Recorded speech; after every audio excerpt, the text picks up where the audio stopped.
Assalamualaikum warahmatullahi wabarakatuh. Kali ini kelompok kita akan mempresentasikan hasil makalah kita dengan berjudul Analisis Dampak Pembangunan Kos Terhadap Lingkungan Sekitar Studi Kasus Perumahan Bumi Marina Mas Keputih dengan nambah anggota Izari Jalsahayan dengan NIM 143220050. Yang kedua Elvan Davito Deni 14322000106. Yang ketiga Arvina Salma dengan satu NIM 14322000136. Yang keempat, Devan Prasetya Ahmad 14323000082. Yang kelima, Anggun Dewi Chandra 14323000110. Yang keenam, Vigo Zulkarnain Al-Azizi dengan NIM 14323000131. Latar belakang meningkatnya jumlah mahasiswa di kawasan pendidikan memicu tingginya kebutuhan hunian sementara atau rumah kos yang mengakibatkan alih fungsi lahan. Perubahan dari rumah tinggal biasa akan menjadi bangunan kos komersial. Yang kedua, risiko lingkungan.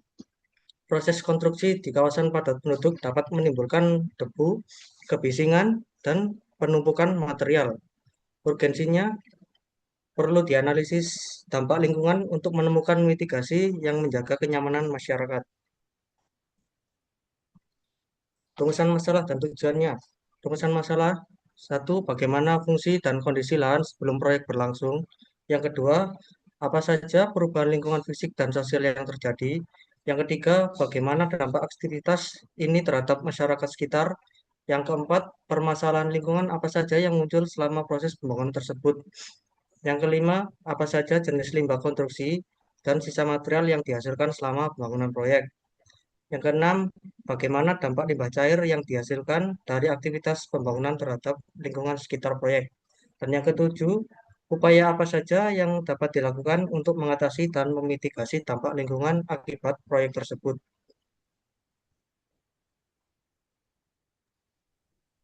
Tujuan observasi. Satu, mengetahui perubahan tata ruang akibat alih fungsi lahan. Dua, mengidentifikasi masalah spesifik selama proses konstruksi. Tiga, mengetahui karakteristik limbah proyek yang tidak terkelola.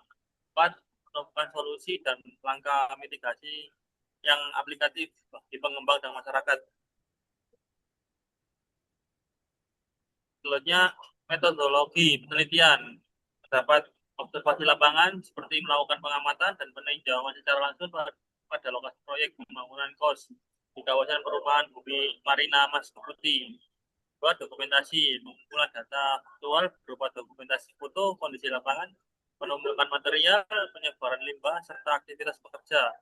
Tiga, studi literatur menganalisis hasil observasi dengan menggunakan referensi dari buku, jurnal ilmiah, rekayasa lingkungan, dan sumber akademis terkait. Hasil observasi dan pembahasan. Berdasarkan hasil observasi di Perumahan Bumi Marina Meski Putih, keterbatasan lahan proyek menjadi penyebab utamanya, yaitu munculnya beberapa permasalahan selama konstruksi. Tidak tersedianya area logistik menyebabkan material bangunan dan juga limbah konstruksi menumpuk, sehingga menggunakan sebagian badan jalan.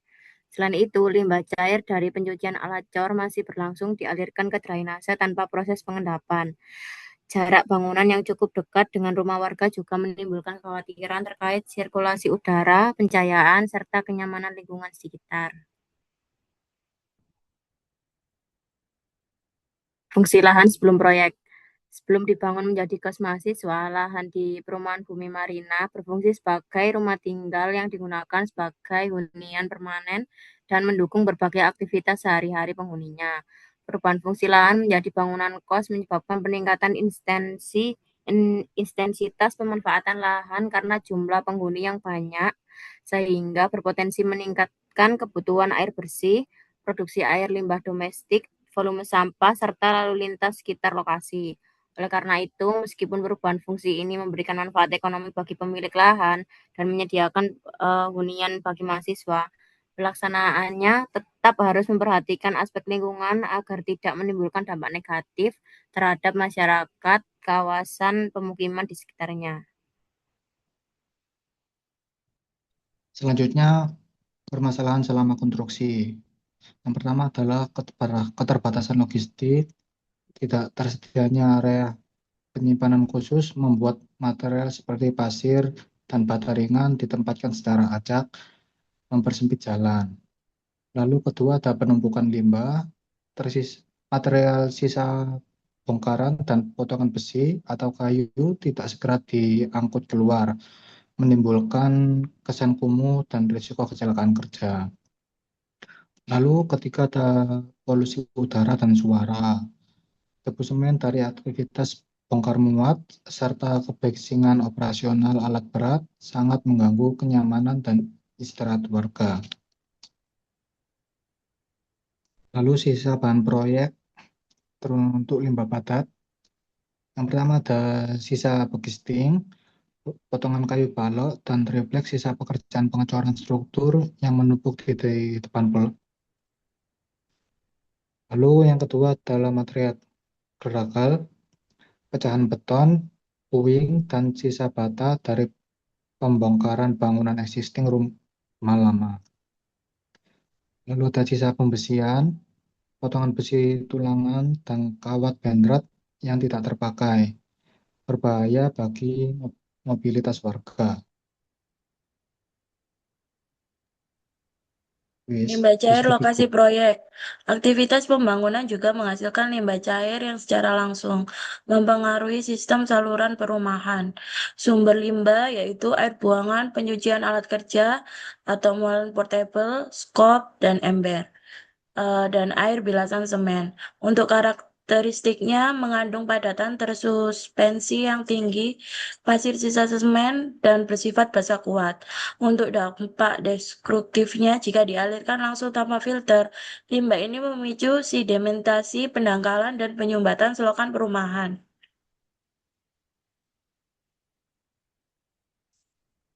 Next. Dampak pada masyarakat sekitarnya yaitu dampak positifnya meningkatkan aktivitas ekonomi lokal, terutama pada sektor perdagangan dan jasa. Yang kedua itu menyediakan tambahan fasilitas hunian bagi mahasiswa di sekitar kawasan pendidikan Keputih. Untuk yang ketiga itu mendukung aktivitas pendidikan dan perkembangan kawasan sekitar. Untuk dampak negatifnya, yang pertama, jarak antar dinding bangunan proyek yang sangat mepet atau berdempetan dengan bangunan existing milik warga menimbulkan kekhawatiran terkait aspek keamanan struktur bangunan warga, berkurangnya sirkulasi udara, serta hilangnya pencahayaan alami. Untuk yang kedua, mobilisasi material kering, pasir semen, dan proses pembongkaran menimbulkan paparan debu halus ke udara yang mengotori rumah warga serta berisiko mengganggu kesehatan pernapasan. Untuk yang ketiga adalah badan jalan perumahan mengecil dan terganggu karena sebagian ruang jalan digunakan untuk meletakkan material bangunan dan parkir kendaraan logistik. Solusi dan mitigasi lingkungan. Ini ada beberapa poin solusi dari kami. Jadi yang poin pertama yaitu pengaturan sistem logistik material. Pengiriman material itu dilakukan secara bertahap dan dijadwalkan di luar jam sibuk agar supaya tidak menimbulkan penumpukan material serta menjaga kelancaran akses jalan perumahan. Mengingat akses jalan perumahan hanya selebar 6 meter saja dan kemudian kanan kirinya berdempetan dengan tetangga. Maka dari itu untuk mengefisiensi tempat maka dilakukan solusinya seperti itu. Kemudian di poin kedua, pengelolaan limbah konstruksi yang mana di sana ada limbah padat seperti sisa begisting, kemudian geragal, kemudian potongan besi. Nah, itu perlu dipisahkan, kemudian diangkut secara berkala.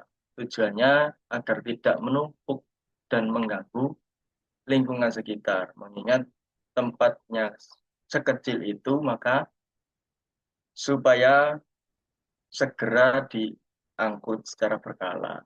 Kemudian poin ketiga, pembuatan bak pengendap limbah cair. Air sisa pencucian alat dan pekerjaan pengecoran itu sebaiknya ditampung terlebih dahulu pada bak pengendap sebelum dialirkan ke saluran drainase. Tujuannya untuk mengurangi sedimentasi dan pencemaran saluran di rumah. Kemudian poin keempat, koordinasi dengan masyarakat sekitar. Pelaksanaan proyek itu sangat wajib menjalin komunikasi rutin dengan warga, terutama dengan tetangga kanan kiri yang area proyek, agar ketika ada gangguan selama pembangunan itu dapat diantisipasi lebih awal, tidak sampai membongkar. Kemudian kesimpulan dan rekomendasi. Kesimpulan daripada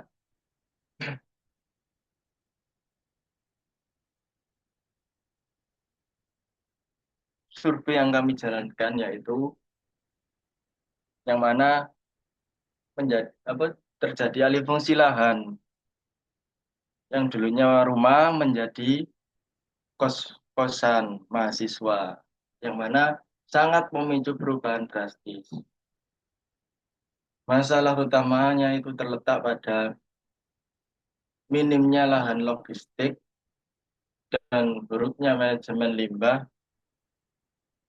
yang dapat ditekan melalui mitigasi tadi. Dan saran untuk warga, mengurus RT RW disarankan membentuk sistem pengawasan partisipatif untuk menegakkan aturan jam kerja dan mencegah pembuangan sisa cor langsung ke saluran yang ada di perumahan. Kemudian saran untuk pemerintah, instansi terkait harus memperketat pengawasan izin alih fungsi lahan dan mengatur regulasi batas jarak bangunan di pemukiman padat. Terima kasih atas perhatiannya.